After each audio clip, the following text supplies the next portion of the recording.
As we mentioned before, in consulting methods, we will be talking about two very nice, simple methods, top-down approach and bottom-up approach. They are mainly used by consultants, and they require from you a little bit of imagination and a lot of analytical thinking. Excel in this method is also very useful. Bear in mind that this is not only used by consultants, actually the main method used by theoretical economists, which try to first simplify the phenomena they are trying to analyze, to understand it, and then once they understand it, they complicate it by adding additional features, additional variables which are changing the whole picture. In the bottom-up approach, we always have to think about single typical user and then from him move to the market research estimation. So first you're trying to imagine the user, who he is and how he looks and how he behaves. On the basis of this, you try to estimate how much of the good you are trying to sell him he's using over the year. Is it something which stays with him for 1 day, 2 days, or is it something he's going to use for years? And this would change totally the approach. And then on the basis of this, having the number of users, typical users, having the average consumption, you can try to estimate the size of the market. Sometimes it makes much more sense to divide the market into segments and estimate them separately. So you can imagine that you have typical users and heavy users, or you can have men and women, or you can just have the segmentation done by lifestyle. One way or the other,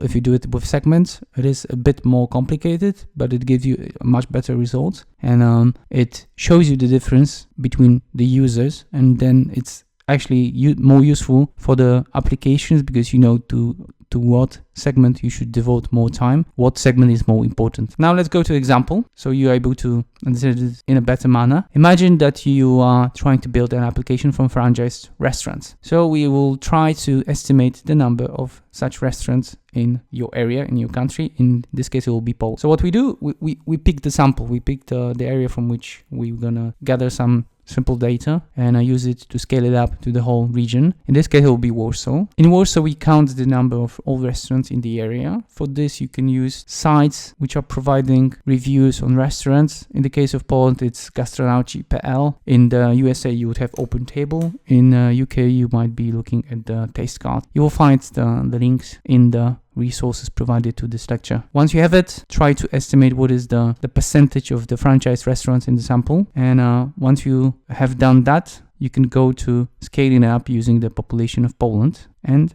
this is how you get estimated number of franchise restaurants. This method is very simple, but obviously it's not ideal. It assumes the fact that let's say the Warsaw is representative and you can scale it up. But to be honest, in the case of the initial research, especially when you're wondering whether it makes sense or not to enter such business, it is very, very good. And actually you can do it within an hour. Now let me show you how you should do it in Excel. Before we start analyzing the Excel, let me just give you a short introduction into how the Excels are built, because we're going to use those rules for each and every Excel in the rest of the course. So first of all, we're using 3 colors. White, which means that there are like calculations. Then we also use yellow and blue. Yellow is used for things which we calculated and we are sure that this is the right number. Blue is done for assumptions. Here you will find how much it is, and also in the comments we put the source of the data. Additional thing is that whenever we are estimating one of the variables, we're using the pyramid principle. So we put everything which is used to estimate certain variable just below, so we can check it and be aware how it is being done and to know whether it's right or wrong. So in this case, we estimated the number for our franchise restaurants in Poland on the basis of the restaurants in the Poland and assumed a percentage of franchise restaurants from Warsaw.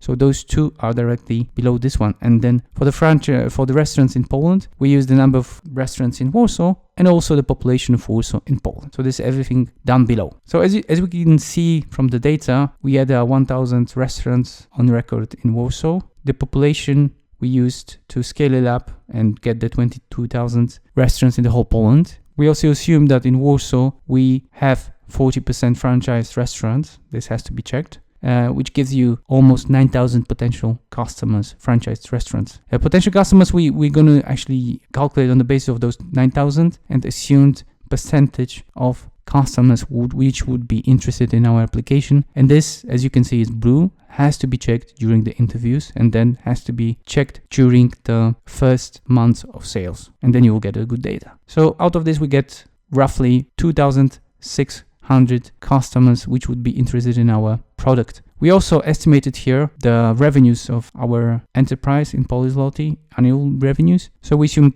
3 plans. We assumed what percentage would go for which plan, and then we also assumed prices, and then this gives you almost 1 million zloty, which is roughly 250,000 euros. And this is assuming that the user would be customers, individual customers, but the payer would be the restaurants. We can also imagine ourselves in a situation where actually the customer, customer and the payer are the same people, so it is paid by customers. So here we have a similar calculations. We look at the number of people in the age bracket 30-39 in Poland. We assume that 30% of them would be using, and we assume that actually they're gonna pay it and they're gonna use some of the plan. Now let's go to a second infamous example of the dog food market. We will try to estimate it using the bottom-up approach as well. So we basically look at our friends and check how many dogs they've got. Once we have the dogs, we calculate how many dogs are in the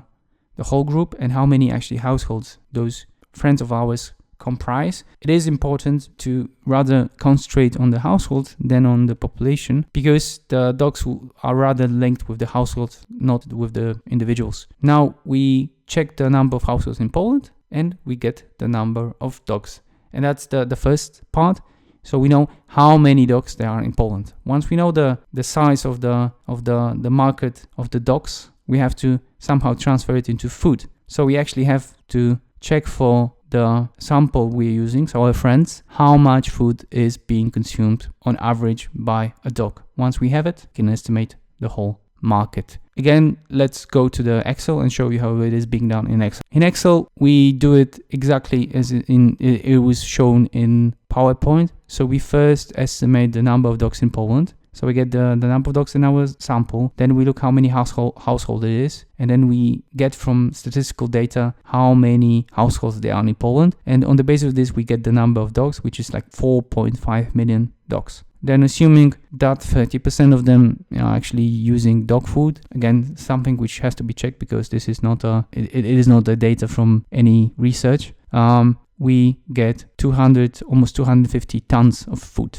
And this actually gives you an idea of the size of the market and also of the value. On the basis of this, you can estimate what would be your earnings from the market, assuming obviously some gross margin, and whether it makes sense or not to enter it.